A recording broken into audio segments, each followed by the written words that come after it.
Okay, baseheads. It is your boy, the OG Soda Pop Kid, coming to you direct with another video. And what I would like to say is, I'm always learning something new when it comes to tools, car audio, and a whole lot of other stuff. And about that post I put up about that drawer, it was on my porch. Just to say, my neighbor, next door neighbor, put that there. Like a year or so ago, he said he had a drawer that he didn't need. It was taking up space that he didn't use. He asked me if I wanted it a year ago, and I said, yeah, but we never got a chance to move it to the porch. So I thought about that after I went out there, and then he showed up at home later from work. And he said, hey man, I put that there. And I figured he might have put that there because I remember we talked about it. So that's where that came from, but it did shock me this morning when I walk out of the house to start my day on all the stuff that I had to do. And that's just sitting there. It did alarm me at first. And I was a little suspect about it at first. You know what I mean? The keys was there taped to the drawer and everything, and I'm wondering, so if he wouldn't have did it, I'd have called my boy Dre up to see if he put it there. But I was a little, thinking some sinister stuff was going on at first, but we're good. But anyway, I learn something new all the time, and I did take a picture of this, but I do got the Brand X logo on the side of the whip now, and I do got the Brand X logo, the head. He has this real sinister, speaking of sinister looking logo here with the face. I like that. So I got that on the back because I have extra space to put other stuff if I feel like it. And I got the Brand X on the side here, and I got the Brand X on this side. Just so y'all know, once I get these decals put on, I usually go over it with clear coat so it will stay there and can't peel off unless I grind it off. I use this stuff that they sell on Amazon called KBS Diamond Coat. You can roll on this clear coat or spray it on. The stuff is thick, and see how it shines. It's crazy. And it's like a little over $200 for a gallon of that stuff. And I've been playing around with it for the last few years. So you can roll it on with a roller brush. And I roll it on. And when I get my decals on there, I roll over. That's why you see a shine to this bed liner. This is bed liner. And it's roll on as well, or spray on. And I've been digging bed liner because I like that texture. I like that texture of bed liner. See that lumpy texture? I like that. And you can also paint bed liner any color you want it now. Okay, so back to the matter at hand. So I got the Brand X logos on there because I am now using the alternators. I have mentioned that. These are the 320 double XLs. And I'm going to have to get the stickers from my nephew, Jonathan Patrick. He's my nephew now. But anyway, and I don't mind him calling me Uncle Donald because he is a different kind of comedian. Like I'm a different kind of comedian. So I don't mind him, man. He's a good dude. I just ain't really get to know him over the years, But anyway, what's about to happen at approximately 6 o'clock, I'm going to go up to my my mechanic, Ben Hank, who can also do a little bit of fabricating. We're going to correct some stuff on this pulley. As you see, I put the green belt back on again, so I'll be hopping from the green belt to the black belt. When I go to the black belt, and I can take those pulleys I was explaining to you. When I go to the black belt, I'll take that pulley right there and usually move it up to here, to that bolt right there. I usually move them up, then a shorter belt can go on it, and yada, yada, yada, and I'm trying to see which one of these setups I like best. These pulleys here are much bigger than the 3.5-inch pulleys I usually move up. These are 4-inch pulleys, and I got 2 pulleys together to make them wider so that I make sure the belt stays on there, which it does. And this is what we're going to correct. If you look from the side here on that pulley I was just talking about, you see, if you look at the belt, you see how the belt is cocked forward? If you look at it right there, how it's pushed this way. Okay, that's because the pulley is sitting there. Instead of it being on straight like this, it's doing this. Okay, once tension's put on the belt, it makes it do this on both ends. But this side is doing it worse. So when it's doing that, that's what's making the belt twist like that. So what he's going to do is he's gonna weld in the actual bolt that's holding that and make it be straight and weld it so it goes straight. And if it goes straight, then the belt will be straight. It won't cock like that. Okay, and before we corrected that piece of metal that had broke when I was in Kentucky, and we put the straight one on there, that piece of metal would cause that belt to jump off because it wasn't holding it firm enough. And so the belt would hop right off.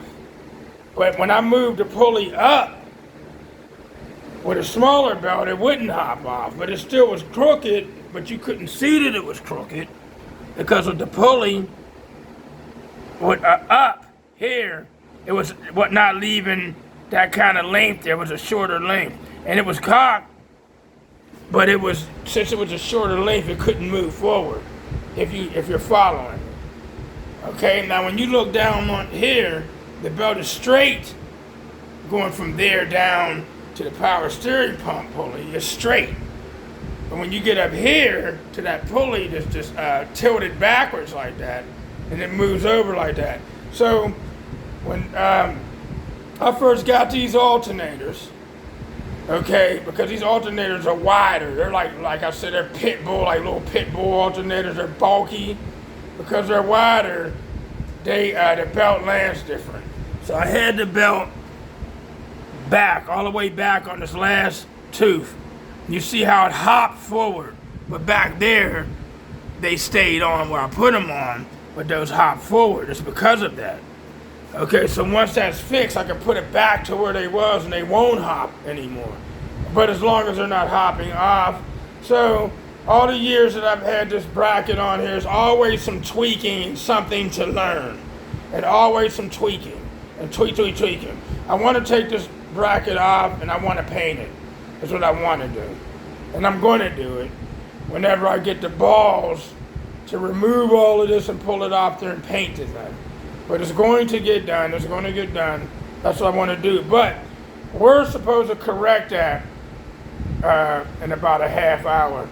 You know what I mean? Not only are we going to do that, once it's straight, I brought some straight stock metal, and what Ben came up with is to put like you could say, just use a horseshoe, for example. Use it as an example. He wants to build a bracket that goes around this alternator, right? And drill a hole in the middle of that bracket so it will stay straight, so it can't be cocked. It's like a horseshoe. I'm looking at it as being square. You know, like a square bracket to go around it, and the bolt can come through it and be held there, and it won't tilt backwards like that. He came up with that idea, and that's what we're going to do, so them pulleys can stay straight. So I can leave it like this instead of changing the pulley all the time to move it up to that bolt, then back down and trying to figure out how I like it better. Because since it's in a perfect V, remember I talked about these alternators that get hot faster than them on warm up. They don't get as hot as they was when that pulley's up on the other bolt. They get warmer quicker, but they don't get warm real fast where they're hot before those are even hot. Whatever's going on over here, I don't know. Sooner or later, I'm going to run new wire back there, yada, yada, yada. But I'm going to tell you what I learned is new. So,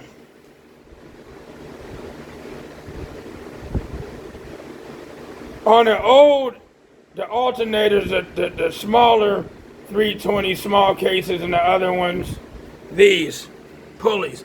These pulleys that's on these alternators are small. They're smaller than the ones that was on the other alternators in here. So I'm going to show you. Y'all ain't going to be able to tell by just looking at them. But I learned something in the last few days. Here goes the two backups of those. Okay. And here's the ones that was on there. See the difference in them two pulleys? Now these are some small pulleys. I thought these was the smallest pulleys that they make for an alternator, because the smaller the pulley, for y'all that don't know, when you put a smaller pulley on them, they spin faster and they put out more amperage at idle and all of that with a smaller pulley. If I put a big pulley on them, they're going to spin slower and put out less amperage. Okay? These are little.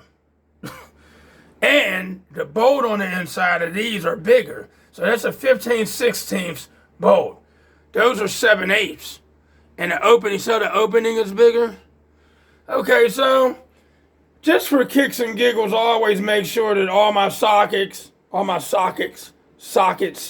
can fit in the alternators in case I ever have to take the pulley off and put a new one on. From which I was told you should never have to change the pulley. Why should you have to ever change the pulley? If the belt's right and yada, yada, yada. Correct. You know, because I know that some of they come nice and black like that. But then from the belt spinning on them, the black ends up coming off of them. But anyway, I wanted to see if the 7/8 was going to fit on here. But listen, all the sockets, now that's a 15/16. If I take a regular 15/16, a 6-point socket or a 12-point socket, and I go to try to put it inside of this hole, it won't even fit inside of the hole because it's too thick. Even though the socket itself will fit on a 15/16. 15/16 nut, it wouldn't fit into this hole. You see how easily, well, this is not it's a 7, it's acting like it's fitting this, but the 7/8 actually fit on that. It's actually catching the nut, but that's a 7/8 nut, and this is a 15/16 nut. Okay, see how easily it fits inside of this hole though? Okay. It wasn't doing that, man, and I was having a fit. Because I kind of thought, well, you can look and tell that the nut's bigger. But I was like, I'm sitting there, and I'm like, what kind of scientific nonsense does Jonathan Patrick got going over there at his alternator shop, bro? I'm like, what the hell? Where the hell do you find something to fit in there? I didn't know that they made a thin-walled socket, that it had to be a 5/16 thin wall, because I got confused on what size nut that even was. And when I found out what nut that was, and I was going to Ace Hardware and these hardware stores and Harbor Freight trying to find a socket that can fit in this. So I had to get in touch with them there, because we was thinking there's a 22 millimeter. No, even so, it wouldn't fit it wouldn't get inside of this wall. You know what I mean? We tried a 22 millimeter, man, and nothing would fit in there. Advanced Auto Parts, they have it, of course. And somebody mentioned a thin wall socket, and I was like, man, there's no way in the world they can make anything thinner than what they make. But they do. I figured Amazon would have it, but my boy Ben Hank, he has a lathe, and the lathe It's one of the machines you can shave down the metal. And that's what he did. When I went to him, I was like, well, he should have a thin wall socket. He's a mechanic. My boy Too Short didn't even have a thin wall socket. He works for Mitsubishi. And they didn't have one. I'm like, man, come on, dude. Y'all is a mechanic shop. So Ben was like, well, no, just go on down to Ace and buy one and bring it up here, and I put my lathe on it, and I'll thin it out and make it work. So this is what he did. He put the lathe on it, and now it... So I had him pull it off of this alternator just to make sure. And then I noticed that Jonathan Patrick uses Loctite and lock washers and all that too. So it wouldn't come off right away, but it came off. He was like, oh, he put Loctite. I was like, man, this dude makes sure. He makes sure that them nuts are not going to come off these alternators, bro. And then I was like, ain't nothing the matter with that. I was like, man, you know, why would I ever have to pull it off unless I just want to put new, clean pulleys on there? Because I want them to be black, but they're not going to stay black because there's always going to be some spinach off of the belt. Always. I mean, I have an older model car, bro. So there's always going to be some spin, you know, some belt slip at startup and that, because I have a high torque starter on there on my car too. And because of, I guess, how big these alternators are, it takes a lot to spin them.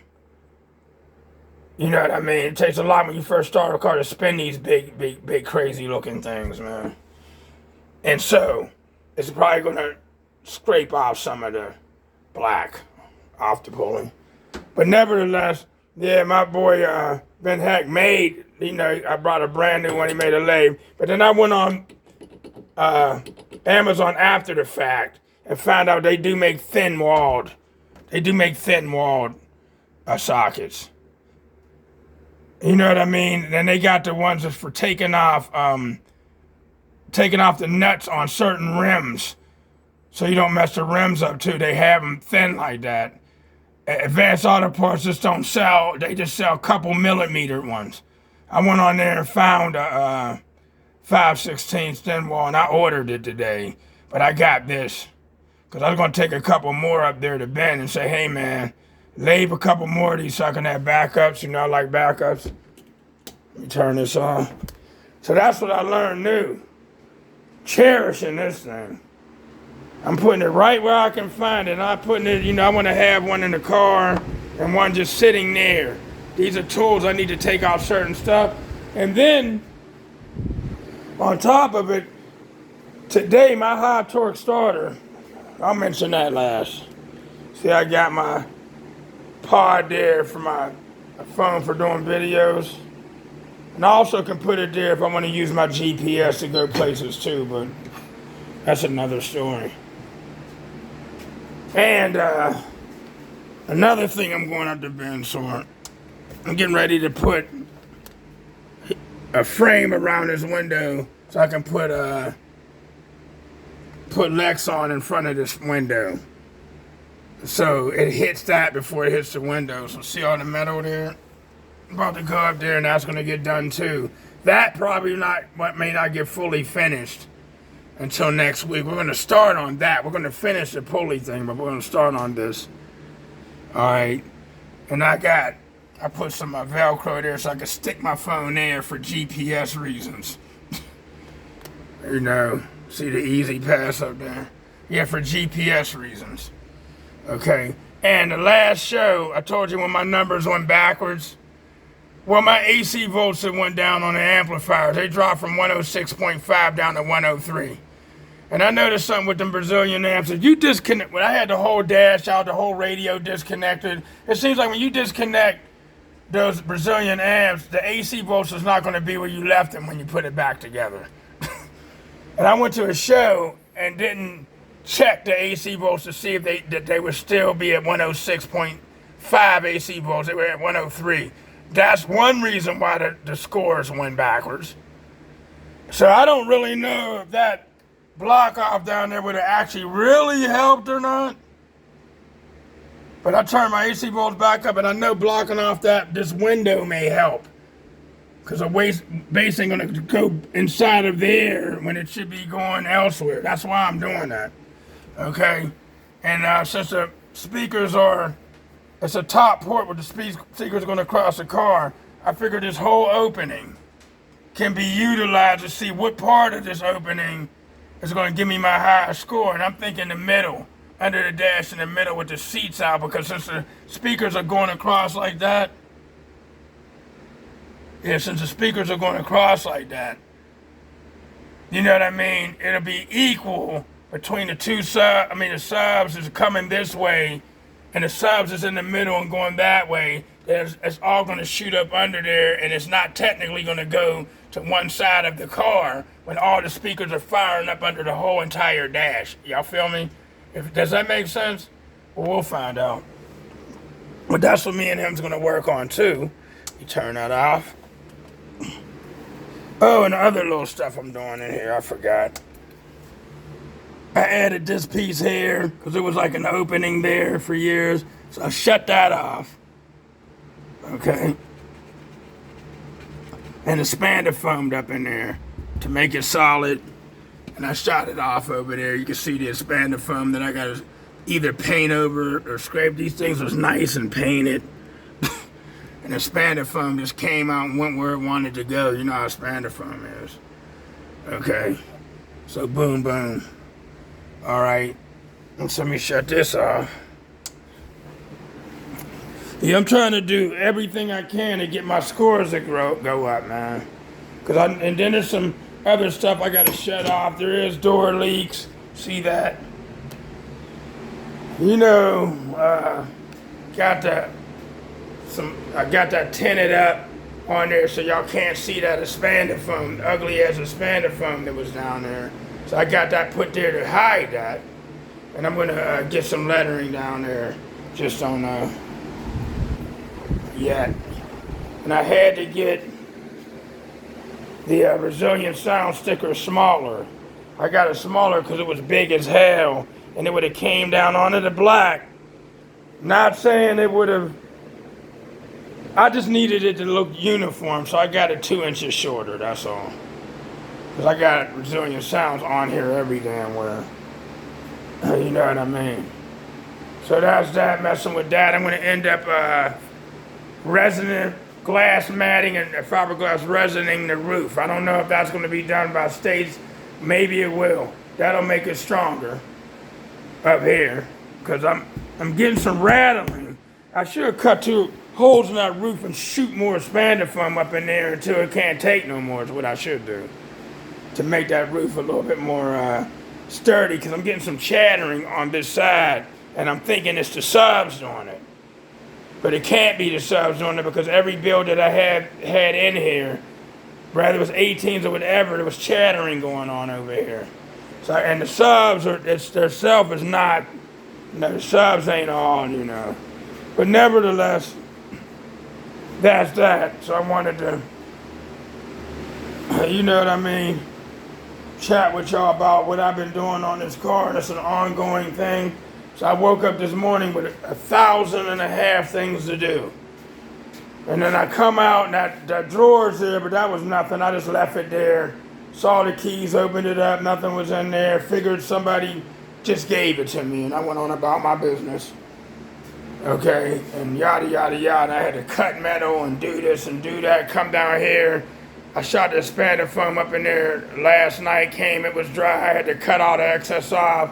Had plastic garbage bags all over the seats and stuff so the foam wouldn't fall on the darn seats and dashboard. And you know how we do, bass heads. You know how we do. So that's why. So now you'll go up here and work on these things, man. And the sad story is that particular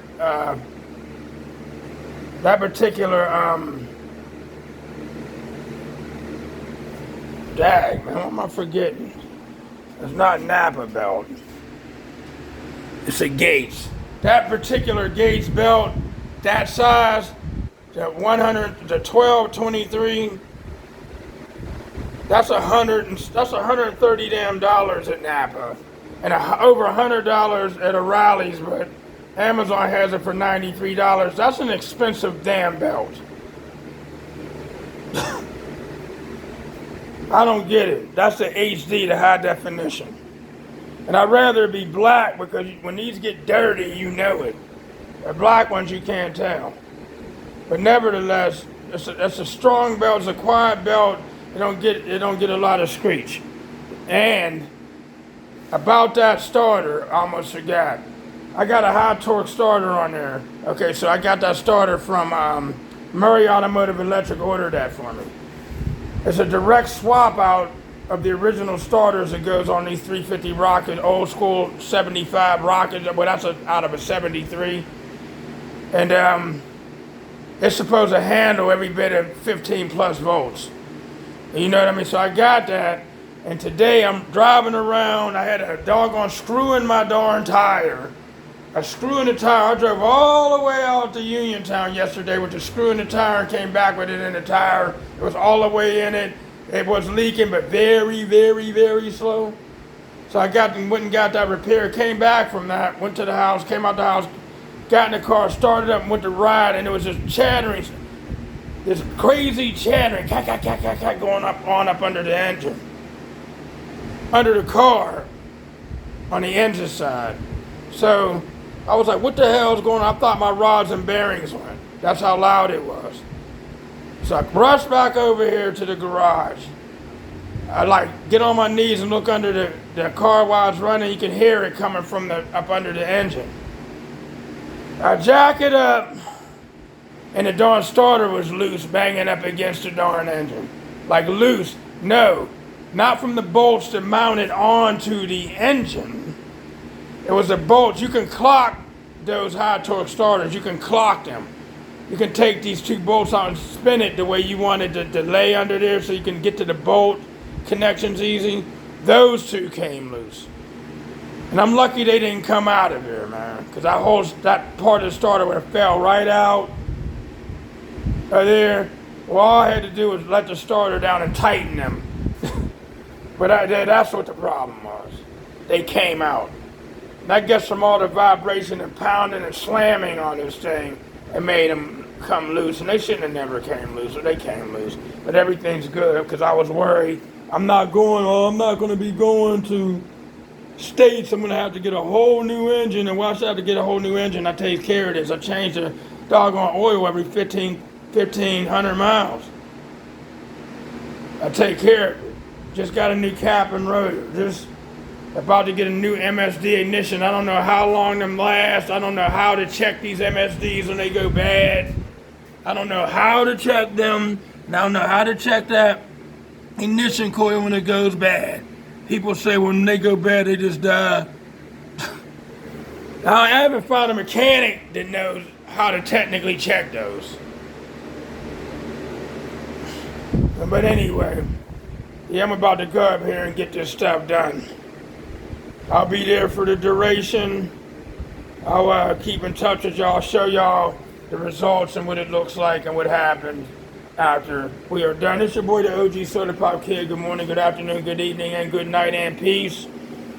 And go ahead and comment on the video. I'm out.